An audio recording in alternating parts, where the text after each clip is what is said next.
Welcome to the Zully Max Show. I'm about to just touch on a subject real quick because I really don't do boxing like that.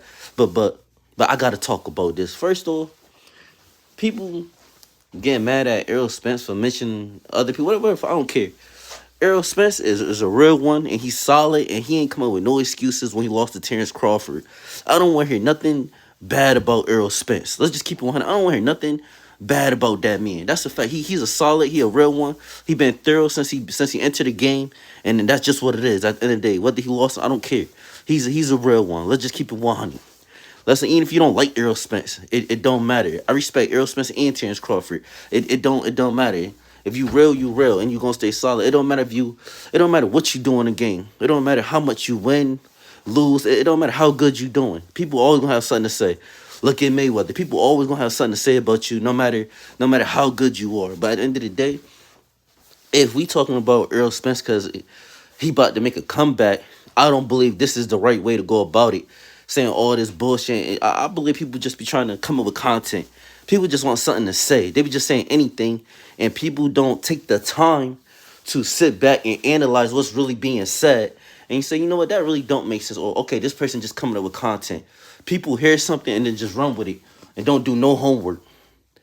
That's all I gotta say on that. As far as the Tio and Shakur, personally, I don't care for neither of them outside the ring.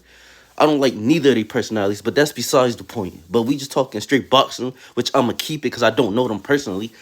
I'ma just say Tio has a chance of winning. I put it like this: Tio got more power, I believe, and he hit harder.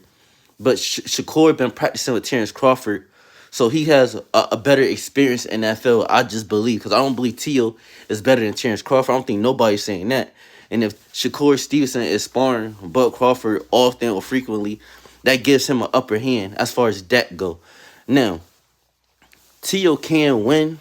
I believe the style difference is going to be a problem for Tio only because he fights with his hands down. And if you fight with your hands down, and you fight with a guy who's really, really good at defense, who really not trying to trade punches or fight with you like that, back and forth, really trade like that, he might block most of those. I ain't gonna lie, he too good for that. You fighting with your hands down, that could play a factor in the ring. Now I will say this: Tio not scared of bang. So if Tio got his hands down and Tio willing to punch when Shakur Stevenson's punching, and he willing to trade punches and slip punches and do things that gives Shakur a problem, and Shakur might go to sleep. I ain't gonna lie, he might go to sleep if Tio trade in the middle of the punches when he fighting. That's it.